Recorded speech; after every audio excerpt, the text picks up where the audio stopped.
compreenda e dê ao nosso coração entusiasmo e interesse para colocar em prática a Tua palavra, Deus. Nós pedimos isso para a Tua honra, para a Tua glória, em nome de Jesus. Amém. A última aula, então, que nós vimos, que foi a aula 4, nós estudamos sobre a história dos filhos de Noé e a consequência ali desastrosa. Eu acho que está dando microfonia aí, não sei, alguma... E a história desastrosa da Torre de Babel pela descendência aí de um dos filhos de Noé. O final da última aula, então, da semana passada, nós concluímos isso, que a desobediência do povo ali em Babel, naquele objetivo, naquele afã, naquela intenção de fazer um projeto que ia diretamente contra a instrução criacional de Deus para que eles ficassem na terra, para que aqui eles se multiplicassem, para que aqui eles cumprissem mandato social. Deus, então, vendo essa rebeldia proposital do povo de Babel contra as suas instruções criacionais, então ele confunde as línguas. E aí então a gente viu que isso foi um juízo, uma maldição do pacto, que ao mesmo tempo foi um juízo para com aquele povo, porque os dispersou e dificultou de uma maneira o cumprimento do mandato social, porque a linguagem era diferente agora, eles não poderiam usar o meio mais básico da interação social, que era a mesma linguagem. Por outro lado, também Deus, na sua graça comum, o que a gente sempre tem pontuado aqui, que é muito visto no livro de Gênesis, ele não deixa o seu povo, ou melhor, ele não deixa a sua criatura, a criação ao léu. Ele faz com que a sua graça comum obrigue o povo a cumprir o mandato social, porque eles se espalhariam e cumpririam a sua missão de se multiplicar. Eu dei uma tarefa no final da última aula. Eu espero que você que estava aqui tenha lido Gênesis capítulos 12 a 20, e como a gente tem sempre falado, se você não leu, tente acompanhar ao máximo aí com a gente a aula, porque o objetivo de pedirmos que você leia, porque não leremos o contexto de Gênesis todo aqui, em todos esses capítulos. Não temos tempo. E o que a gente vai fazer aqui são aplicações diretas no sentido pactual e dos mandatos nesses textos. Então você lendo facilita você mesmo, facilita a sua compreensão, facilita você lembrar da história. Se você não pôde ler, guarde aí o que você apreender da nossa aula e leia em casa. Mas é muito importante que você não deixe de ler os textos que a gente sugere aqui. Bom, a nossa aula é essa, a quinta aula, o chamado de Abraão. Essa aula ela é interessante. Na verdade, eu acho uma das principais do livro de Gênesis, porque no livro de Gênesis ela se coloca como um ponto central da história do povo de Deus. Até Gênesis 11, Gênesis 1 a 11, como eu disse na primeira aula, na divisão dupla de Gênesis, Gênesis 1 a 11 e Gênesis 12 a 50, Gênesis 1 a 11 é conhecido como a história primeva, a história primitiva, Deus tratando com toda a humanidade. Então é como se tivéssemos em Gênesis 1 um quadro bem grande, contemplando toda a criação, e aquilo fosse sendo afunilado, afunilado, afunilado, até chegar em Gênesis 12, em Abraão, que é o primeiro personagem que aparece na Bíblia, que aqui ele é apresentado para a gente como um representante do povo de Deus. Então é como se isso fosse afunilando, e de Abraão, de agora em diante, isso fosse abrangendo novamente.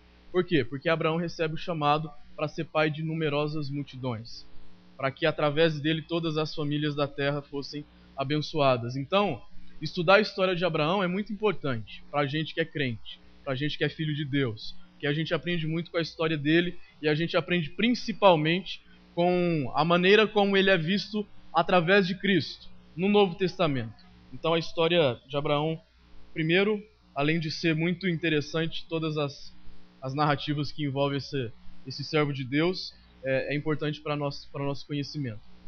O texto de Gênesis 12 a 20, então, partindo daquilo que a gente já tem falado, da estrutura de Gênesis, ele faz parte do quinto e sexto Toledotes, que são aquelas genealogias, aquelas estruturas de descendência. O quinto e sexto Toledotes são os Toledotes de Sem e de Tera, ou Terá, tanto faz. Sem, descendente Noé, dele então vem Terá, ou Tera, que é o pai de Abraão. Então esse é o texto.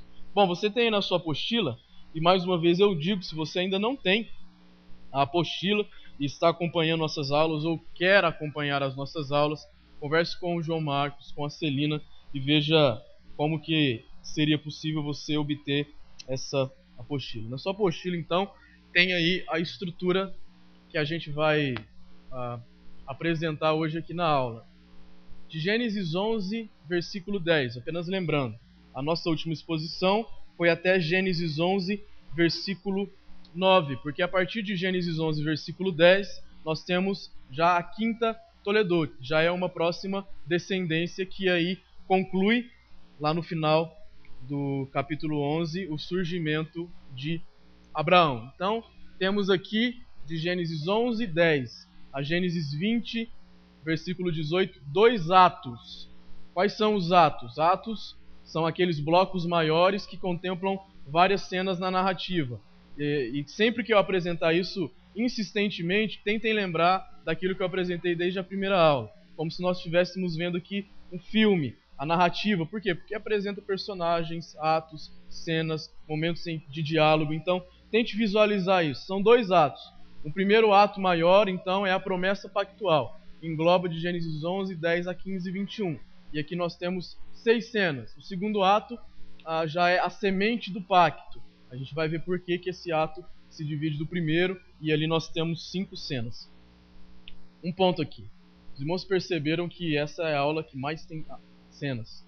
Então, eu suplico aqui a total atenção de vocês para a exposição de cada uma delas, porque pode ser que chegue alguma delas que vai ficar um pouco enfadonho assim para você me ouvir, porque algumas delas pode ser que eu não faça uma aplicação mais diretiva assim para a vida cristã cotidiana, mas é necessário para a gente expor aqui o texto, ok?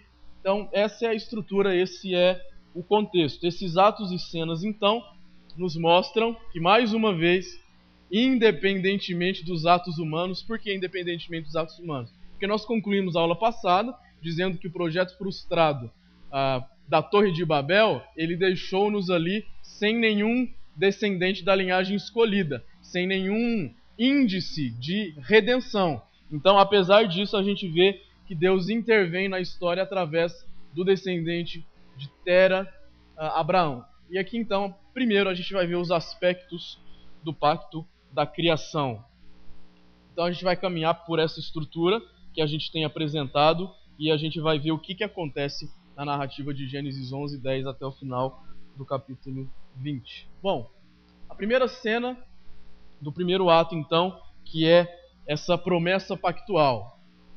De Gênesis 11, 10 até Gênesis 15, 21, você tem aí vários eventos, histórias, narrativas que contemplam a promessa pactual. E nós temos algumas histórias bem interessantes aí. A primeira cena está aí nessa genealogia de Gênesis 11, 10 a 32. Aqui é mais para ratificar mesmo a ideia que a gente já falou. A gente tem aqui Sem, descendente de Noé, e dele vem Terá, ou Tera. Eu vou falar cada hora um dos dois, porque na verdade eu nunca sei qual que é o certo, porque os dois podem ser pronunciados. Então não estranhem se eu falar os dois alternadamente aqui. Então Abrão, né?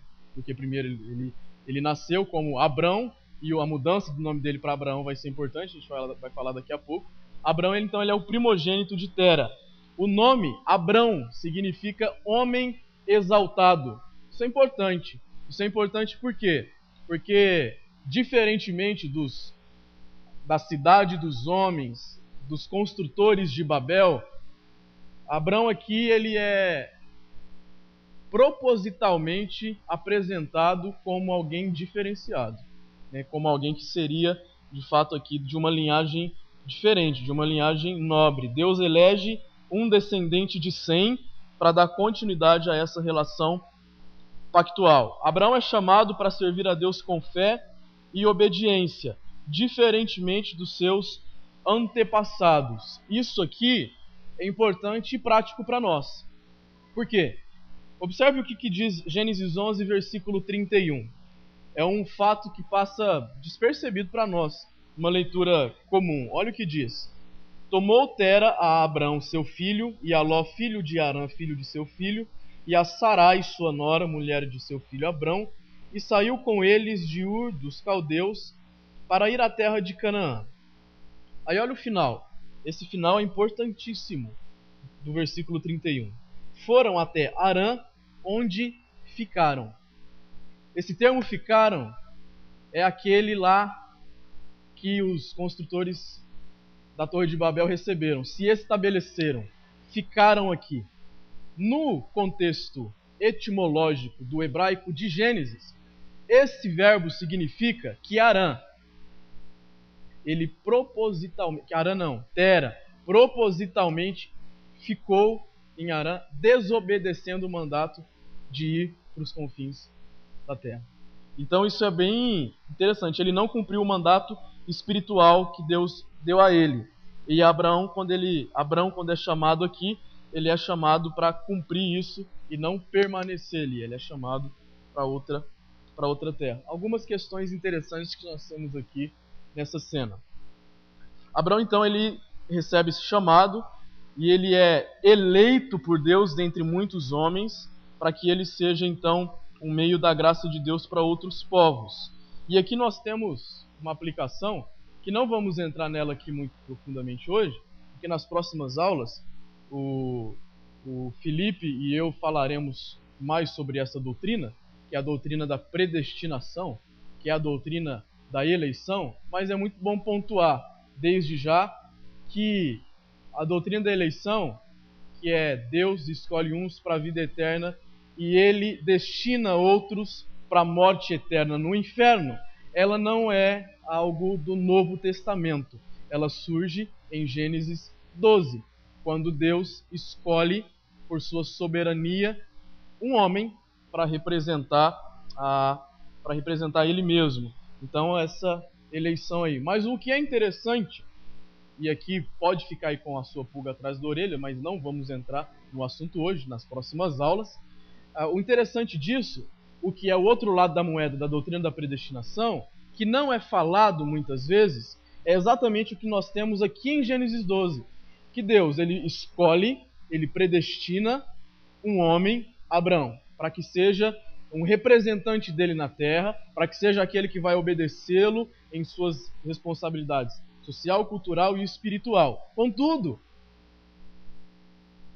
Abraão seria um canal de bênção para todas as nações. Então, outra questão interessante que precisa ser dita para desde já destronar uma falácia que tem sido dita aí. O Antigo Testamento ele é restrito.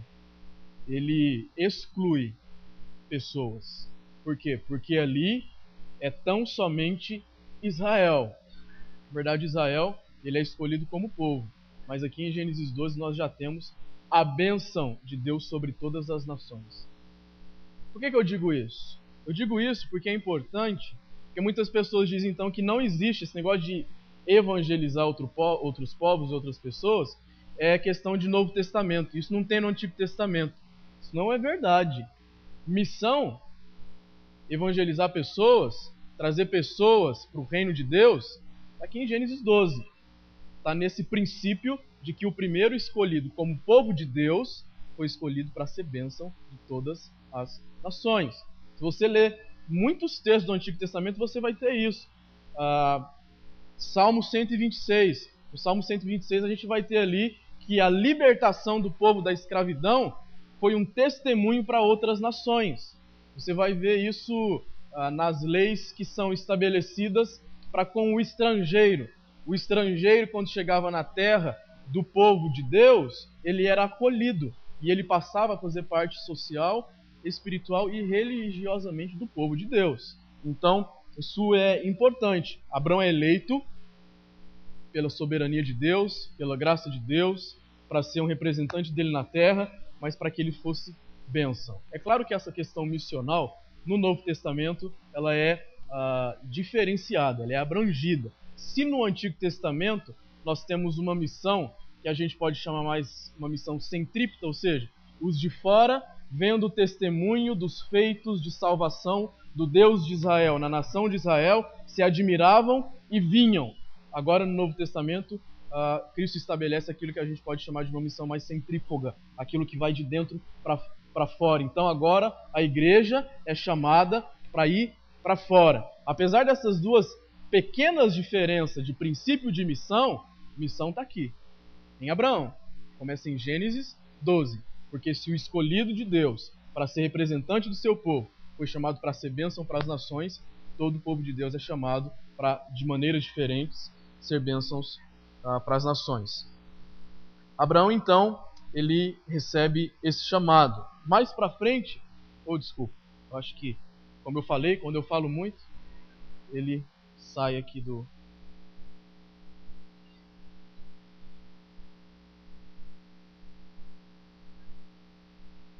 Ok. Então, Abraão, ele... Poxa, não tá dando certo. Mas a culpa é minha. Né? É que eu quero tirar isso aqui. Esse negócio aqui. Eita, peraí. Tá incomodando não, né? Então tá bom. Então vamos continuar. Bom, mais pra frente, então, Abraão vai ter o nome dele mudado. Lá em Gênesis, creio que 12, não sei se no versículo 20. Bom, eu não anotei aqui o texto, mas uma determinada altura de um desses 12 e 20 é mudado o nome. Então 12 e 20 diz: e Faraó deu ordens... Não é. Eu não anotei o texto aqui, no qual exatamente o nome dele é mudado. Desculpa a falha, eu esqueci de pontuar isso aqui certinho. Mas numa determinada altura desses versículos aqui, desses capítulos, então, Abraão tem o nome dele mudado. E olha como isso é interessante. A mudança do nome de Abrão para Abraão ratifica esse propósito missional de abrangência às nações de Deus. Capítulo 17, versículo 4. Obrigado, irmão. Então diz lá: quanto a mim, será contigo a minha aliança, serás pai de numerosas nações. Abrão já não será teu nome, e sim Abraão, porque por pai de numerosas nações te constituí. Então olha como é proposital de Deus essa mudança do nome de Abraão. Então agora, de Abrão, que significava um homem exaltado, diferenciado, escolhido, ele se chama agora Abraão, pai de numerosas multidões. E Sarai agora chama Sara, pelo mesmo motivo. Esse aspecto, que a gente pode chamar teologicamente de um aspecto universalista da eleição, e isso não quer dizer, não confunda isso com universalismo. Universalismo são aqueles que dizem que todas as pessoas de todas as eras que viveram sobre a face da terra, independentemente do que fosse, serão salvas e viverão com Deus. Não é isso que Gênesis está falando. Mas esse aspecto universalista, ou seja, que Deus escolhe um povo, Israel. Depois esse povo é a igreja, nós hoje. Apesar de ter essa especificidade proposital da eleição, isso se abrange para todas as nações. Então, mais uma vez, a gente ficou aqui sem o slide, mas não tem problema, a gente vai consertando cada hora que eu estiver falando muito. Então é isso. Vamos fazer assim, irmãos, vamos combinar. Se desaparecer lá e ficar azul, alguém levanta a mão, porque aí é sinal que eu falei muito naquele slide. Então se eu falei muito, eu preciso passar para o outro, combinado? Então se ficar azul, vocês me falam. Bom, então, finalizando, é importante a gente dizer esse contraponto. Então, quando apenas aplicando aqui, Gênesis 11, versículo 9, termina com o desastre do povo de Babel desobedecendo todos os mandatos de Deus e excluindo toda a possibilidade deles viverem na terra, que eles queriam uma torre que chegasse aos céus. Gênesis 12, ele estabelece essa questão missional de uma forma tão interessante, que é um contraponto direto. O que a gente tem até em Gênesis 12 na Torre de Babel? Alienação de Deus. Eles querem se igualar a Deus. Em Gênesis 12, ao invés de uma alienação de Deus, Deus chama Abrão para depender absolutamente dele. Imagina, Deus chega para você e fala: sai da tua terra, sai da tua parentela. Um homem com posses, cheio de coisas, toda a família ali, precisa ser muito dependente de Deus para aceitar um negócio desse. Então, o contraponto primeiro é esse. O outro, em Gênesis 12, egocentrismo. O povo queria obedecer ali, seguir as ordens do seu próprio eu, do seu próprio coração. O que se estabelece em Gênesis 12? Deus no centro. Eu sou o centro. Então você vai obedecer às minhas ordens. Você vai ser meu representante. E o que é mais prático? Em Gênesis 11, a quebra dos mandatos. A gente viu isso na aula passada. Quebra do mandato espiritual porque eles querem ser como Deus. Do mandato social porque eles não querem procriar, eles querem se estabelecer, não querem progredir. A quebra também do mandato cultural. Por que do mandato cultural? Porque eles usaram mal aquela faculdade da ciência e da tecnologia que Deus tinha lhes dado para construir outras coisas, e os caras me constroem uma torre que chegaria aos céus. E agora, em Gênesis 12, então, Abraão ele é direcionado por Deus ao cumprimento de todos os mandatos. Essa é a primeira cena. A segunda cena, Gênesis 12, de 1 a 9. Aqui a gente tem esse padrão do chamado de Deus a Abraão, e esse chamado é interessante porque ele lembra o padrão da criação, né? Deus, ele anuncia,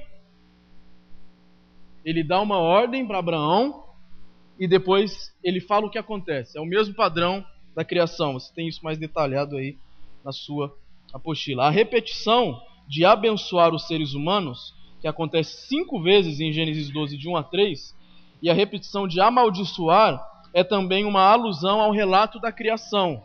Esses elos confirmam que Abrão procede da semente da mulher, um indivíduo que trará bênçãos e salvação, um agente do pacto, um agente da redenção. Então é isso que nós temos aqui. Abrão, então, ele é escolhido para ser esse agente do cumprimento do pacto da criação, cumprindo os mandatos, e também um instrumento de redenção para o povo de Deus. Algo a ser destacado, mais uma vez, é isso. Então Deus faz um pacto com Abraão, um pacto unilateral. O que é? Aquilo que a gente falou. Deus é quem administra o pacto, soberanamente. É Ele quem tem toda a parte. Não é igual àqueles pactos do Antigo Oriente Próximo do qual falamos, de suzerania, em que um dava uma parte e o outro dava outra. Não tem. Deus dá. Contudo, Abraão, lá em Gênesis 12, versículo 2, onde nós lemos: de ti farei uma grande nação, te abençoarei, te engrandecerei o nome. Se tu uma bênção, abençoei.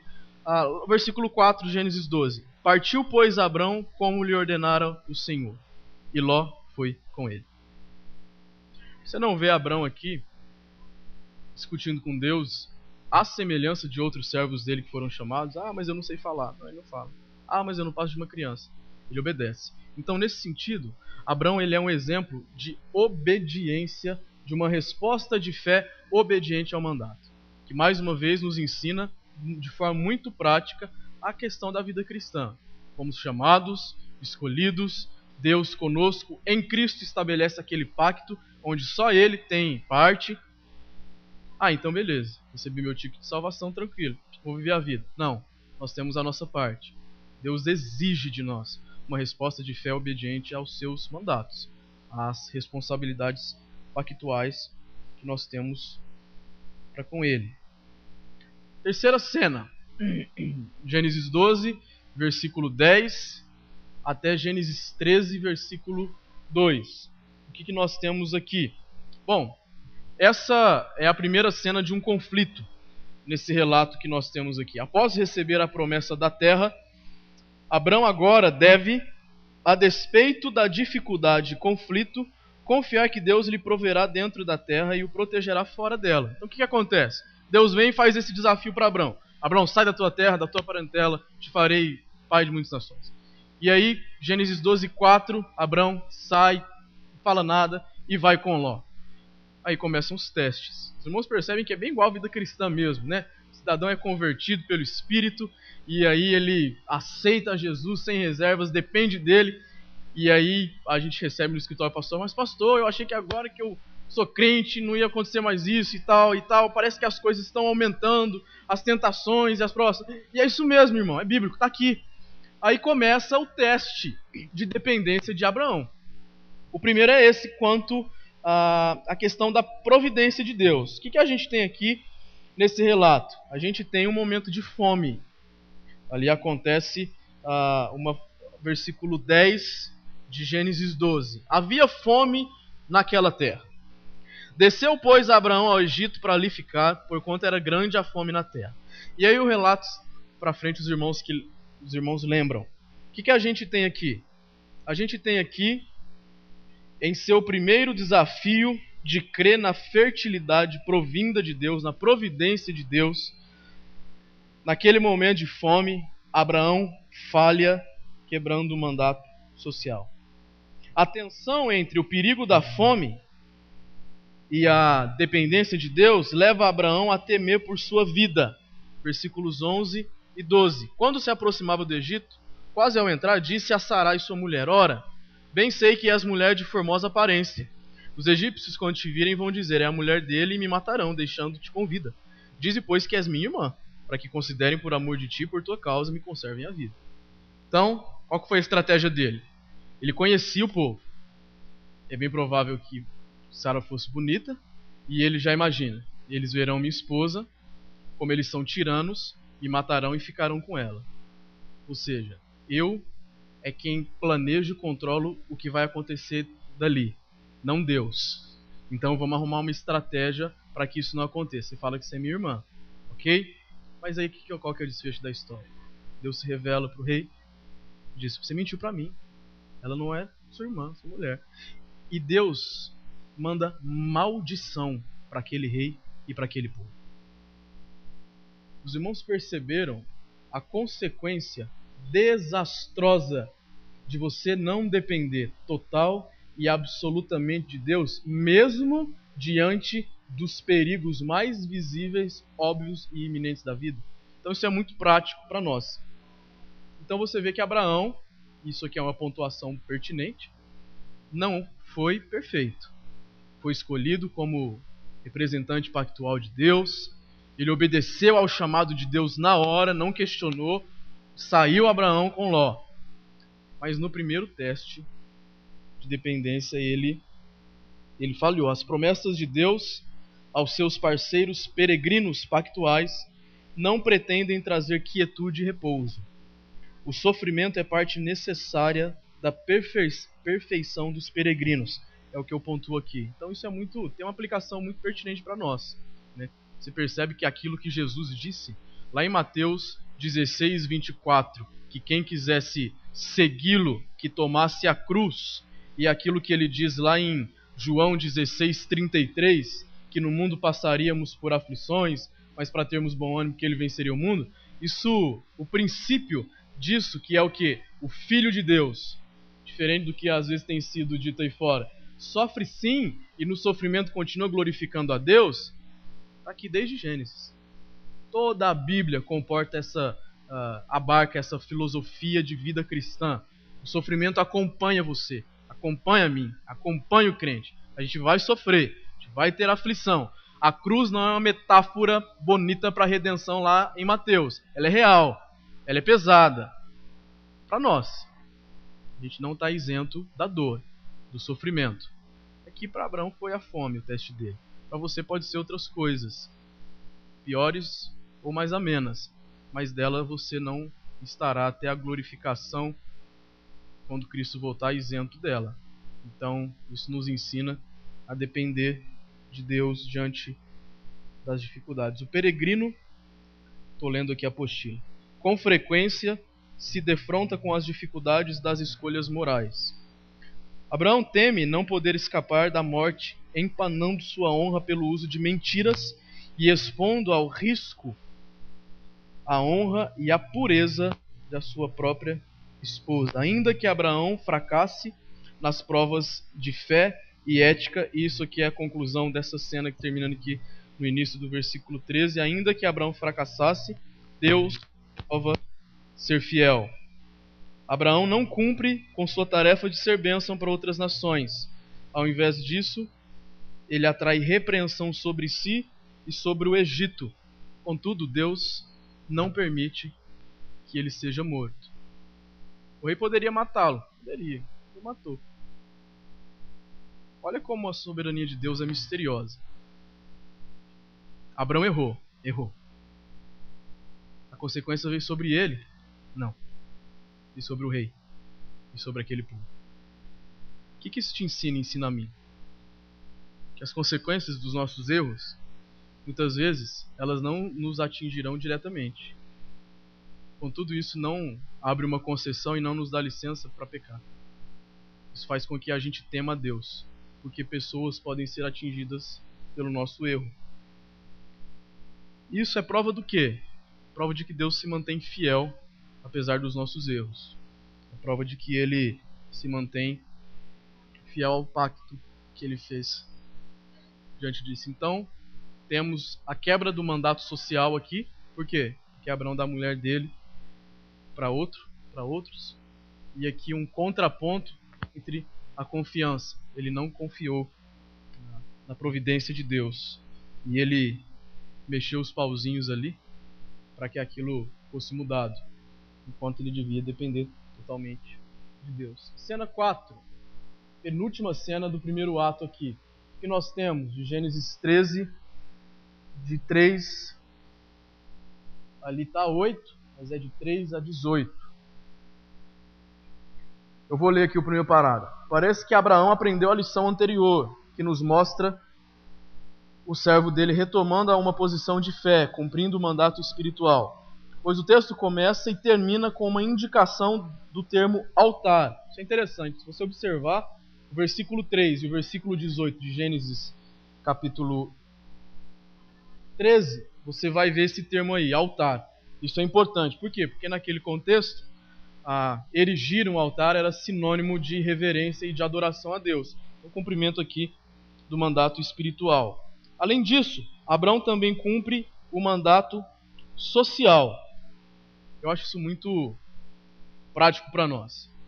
Se você observar esse texto, o que fala? Vou resumir aqui. Os servos de Ló e os servos de Abraão, eles estão ali numa contenda. Aí, o que acontece? Acontece que Abraão chega pro sobrinho dele e fala assim: Ló, tá vendo aí, ó? Olha que a gente precisa se separar, não tem jeito. Olha aí o que você quer, escolha a porção. Poxa, esse negócio é muito. A porção da terra que você quer aí e vá com os teus servos e eu fico aqui, beleza. E ele vai. Mas o que isso nos ensina? Naquele contexto, aquele que era mais superior socialmente, ele é quem escolhia. Ele não dava o direito para o outro escolher. O mais poderoso socialmente ali era Abraão. Então estava no... Olha aqui, a minha aplicação aqui é no sentido de direito e aquilo que, como você usa esse direito. No sentido de humilhação, uma necessidade. Abraão não estaria pecando. Ele não estaria pecando. Ele não estaria transgredindo lei nenhuma se ele dissesse: Ló, onde o seu olho conseguir chegar é meu, amigão. Vaza. Você não tem parte aqui. Ele não estaria pecando. Ele estaria sendo absolutamente fiel à posição que o próprio Deus lhe deu. Mas olha que interessante que ele diz: Ló, olhe, escolha. Escolha a porção que você quiser. Isso nos ensina algo muito prático. Muitas vezes, até o nosso direito legal e comum, se deixado de lado, vai glorificar mais a Deus se a gente cumprir. Por que eu falo que isso é muito prático para nós hoje? Porque nos nossos dias é muito comum, né? Esse negócio do direito. Tem direito para tudo, para todos. Todo mundo quer o direito. Todo mundo quer ter direito de tudo. Mas ninguém quer se humilhar diante de nada. Essa é uma pregação totalmente contracultural. Não tem nada a ver com as aspirações da nossa mentalidade pós-moderna. A gente quer ter direito de tudo mesmo. Mas quando a gente lê o que Deus nos orienta lá em Filipenses 2, quando ele nos coloca o exemplo de Cristo, ele diz: se humilhem como Cristo se humilhou. Como Cristo se humilhou? Esse exemplo de Abraão aqui é muito diretivo a Cristo nesse sentido. Ele, sendo Deus, deixou sua glória, se tornou em figura de homem, se humilhou, tornando-se carne e indo até a morte de cruz. Então, ou seja, Jesus tinha todo o direito de permanecer ali, no seu direito, e ele não o fez. Então, isso é muito prático para a gente. Última cena aqui do primeiro ato, capítulo 14 de Gênesis, que a gente tem aqui. Bom, a gente tem aquela guerra entre esses reis, a partir do primeiro verso aqui de Gênesis 14. Guerra de 4 reis contra 5. A gente não vai entrar nos detalhes da narrativa, você já leu, mas eu vou ler aqui rapidamente o que tem na apostila e fazer algumas aplicações. Os reis orientais entram em guerra. É a primeira vez que vemos a Bíblia relatar nações guerreando umas contra as outras, demonstrando a intensificação do pecado, a confusão de Babel, a clara quebra do mandato social. Então, Gênesis 14, quando nos traz essa guerra aqui, nos apresenta isso, a intensificação do pecado, guerras. Então a gente tem aqui quebra e cumprimento do mandato social. Por quê? A quebra, óbvia, por causa das guerras um contra o outro. O cumprimento, porque diante disso tudo, Deus levanta Abrão para libertar Ló, para interceder pela libertação de Ló, que é tirado ali de Sodoma. Abrão ele demonstra então piedade e amor a esse seu sobrinho, e ele aqui então reúne seus exércitos, vão lá e libertam Ló. Mas o que eu queria destacar dessa narrativa é o finalzinho, que surge esse personagem aqui, Melquisedeque. O texto final do louvor ou da poesia, enfim, aqui de Melquisedeque é muito interessante. Eu vou ler o que diz aqui a apostila. No final da narrativa, o sacerdote Melquisedeque louva a Deus pela vida de Abrão, que por fim faz uma proposta justa e generosa ao rei de Sodoma, exigindo um direito claro e mínimo. Abraão prova que cumpre muito bem o mandato social ao dizer: estes que tomem o seu quinhão, demonstrando mais uma vez equidade e generosidade, pois o despojo era seu por direito. Abraão demonstra aqui aquela humildade novamente. Ele ganhou a guerra. Ele podia pegar tudo para ir, podia levar tudo. O que ele fala? Pega a parte aí para você não ficar sem nada. Agora, meus irmãos, imaginem isso naquele contexto de clãs, de guerra, de tribo. Aquilo era uma demonstração de humilhação extrema. Não é igual hoje, você deu R$30 a conta, vou dar 35. Não, não é coisa simplista, não. É uma coisa grande. Então isso nos ensina essa questão de humilhação, né? Deixar o seu direito de lado, essa é a expressão-chave. Deixar o seu direito de lado pelo bem do outro. Isso é fora de moda também, né? Mas é isso. É meu direito. Então eu vou até as últimas consequências. Eu vou depenar o cara, eu vou deixar ele sem nada, porque é meu direito. Tem um monte de gente aqui do direito, né? Vocês veem muito disso, com certeza. É meu direito, tá aqui na lei, meu direito. Nem jurisprudência tem contra ela, tá limpinha. Eu vou até o fim. Mas como é que faz? Vai contra. Eu vou dar um exemplo aqui que esses dias eu ouvi. Ouvi de um jovem aqui da igreja que faz direito, e aí ele estava contando uma história que o professor dele contou. Foi o seguinte, e eu vou dar esse exemplo, aí já vou concluir, a gente vai caminhar, mas só para você ter essa noção de forma bem clara sobre essa questão, como que é importante quando a gente tem essa capacidade dada por Deus de deixar direito de lado pelo bem do outro. Uma família muito rica tinha uma funcionária, governanta, que morou com eles a vida toda, que cuidava da casa, cuidava de tudo. E aí o pai dessa família rica, o pai, ele faleceu e o filho ficou cuidando de todos os bens da família. Aí o que acontece? Chegou um dia que eles tiveram que mandar aquela funcionária, que trabalhou com eles durante décadas e décadas e décadas, tiveram que dispensá-la. Só que o que acontece? Isso foi há muitos anos atrás, e todos os acordos com aquela funcionária, ela era de boca. Não havia assinado nada, não havia nada registrado, ou seja, por direito, ela não tinha direito a nada. A nada. Esse cidadão, ele podia ir lá para o juiz, é o seguinte, tem nada aqui, nunca trabalhou com a gente, tem como ela provar que trabalhou com a gente? Não, nunca tem como provar que ela trabalhou 1 hora de um dia com a gente. Aquela senhora já velhinha, com idade avançada, não tinha uma casa, não tinha absolutamente nada. O direito dele era esse.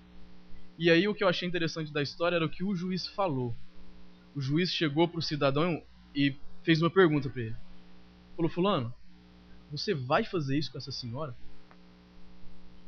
E aí aquele jovem, aquele moço se assustou, ele parou e ele reviu o seu conceito. Ele não fez aquilo. Ele não usou o seu direito. Ele poderia. Então essa é uma ilustração bem forte no sentido de que os nossos direitos, sejam eles quais forem, muitas vezes, ao serem deixados de lado, a gente vai estar contribuindo para o bem do outro. E, meus irmãos, isso nos nossos dias é um grande desafio.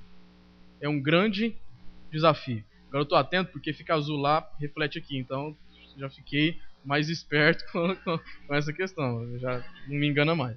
Mas isso é muito sério para a gente, né? É um desafio muito grande.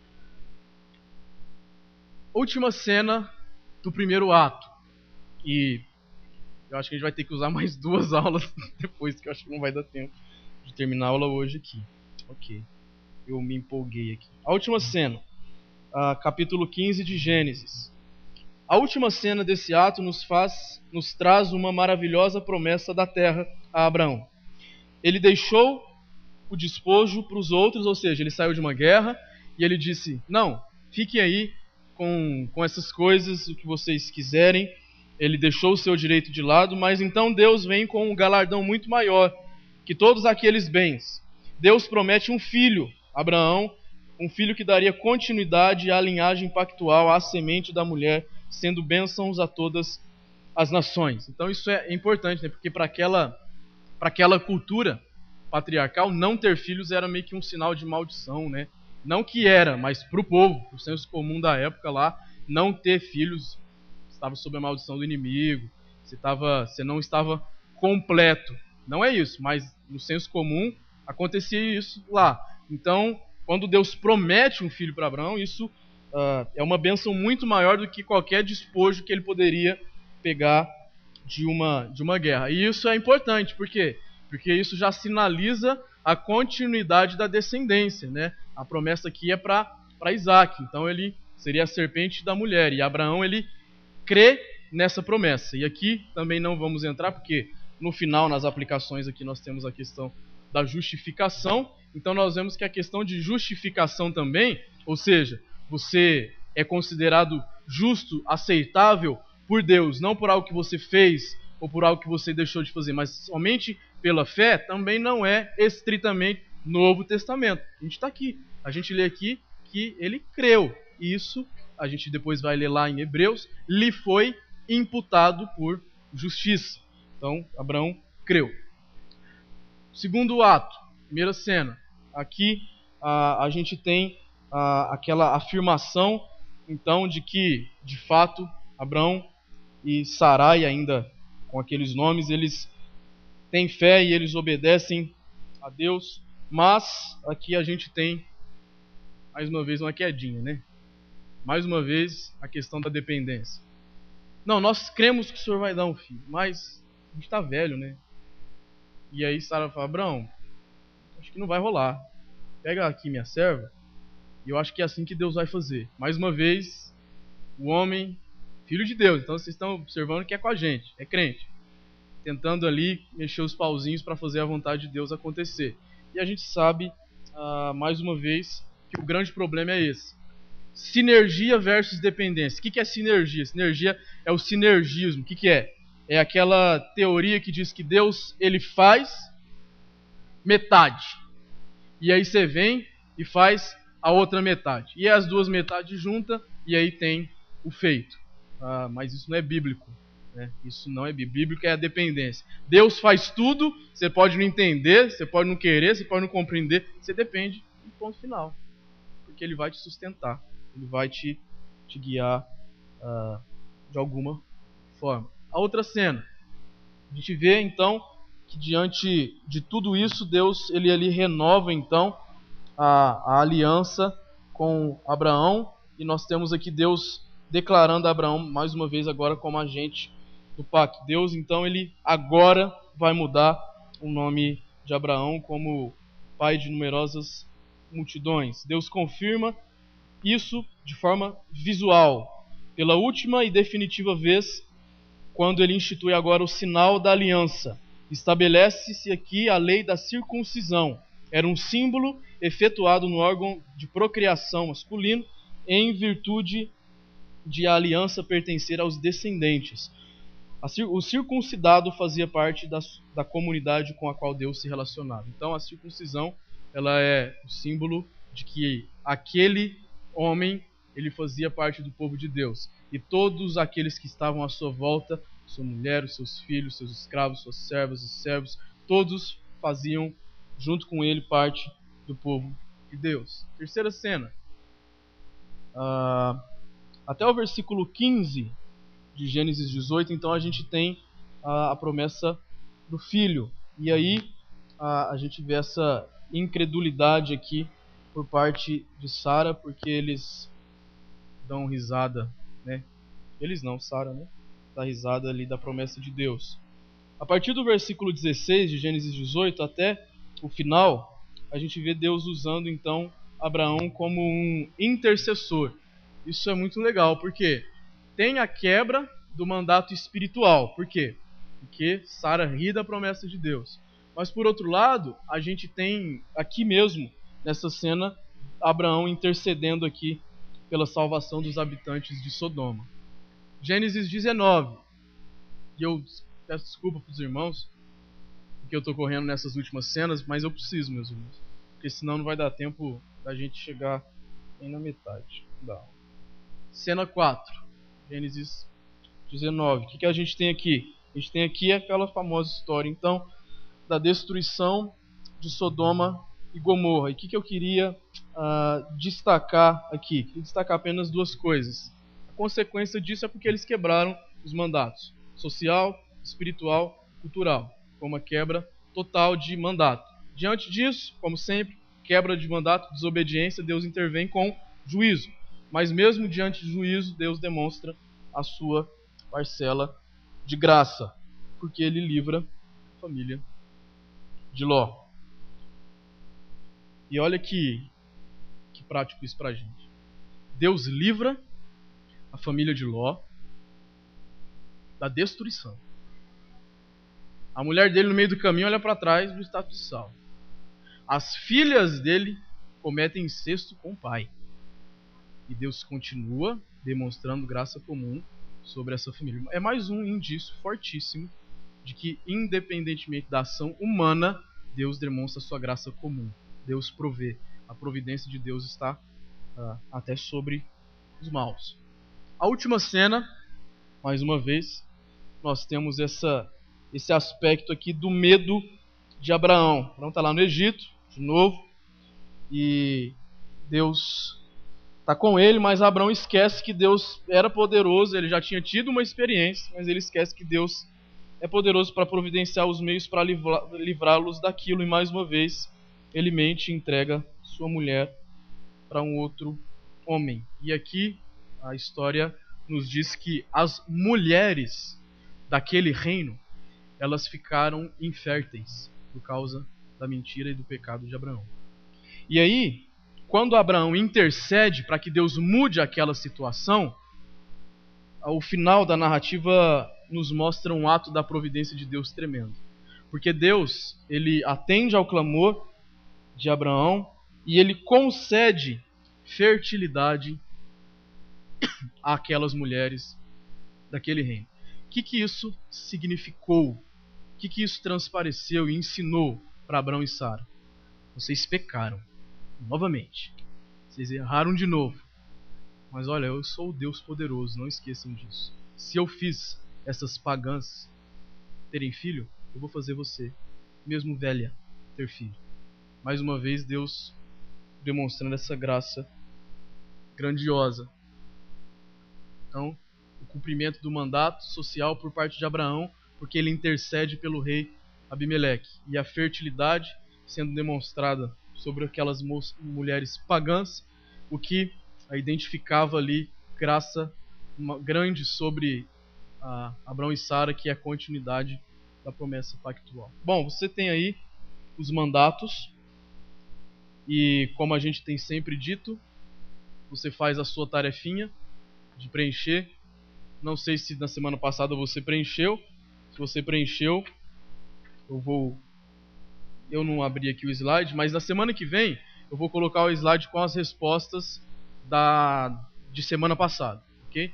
E dessa semana também. Então você, como a gente tem sempre seguido, preencha, analise novamente a lição, veja os textos onde estão os mandatos, qual mandato e a situação, se foi quebrado ou se foi cumprido. E aqui, meus irmãos, eu vou encerrar a aula e na semana que vem eu vou pedir para o Felipe aí, que vai dar aula semana que vem, vou pedir 5 ou 10 minutinhos do início da sua aula, semana que vem, para fazer essa aplicação aí dos aspectos da redenção. Ok? Tranquilo? Meus irmãos, alguma pergunta, alguma dúvida que ficou sobre essa aula, sobre alguma aplicação, algum texto, ou que você leu aí na sua leitura que tenha ficado? Por favor, se você quiser fazer a pergunta, levante a mão aí que a gente vai levar o microfone.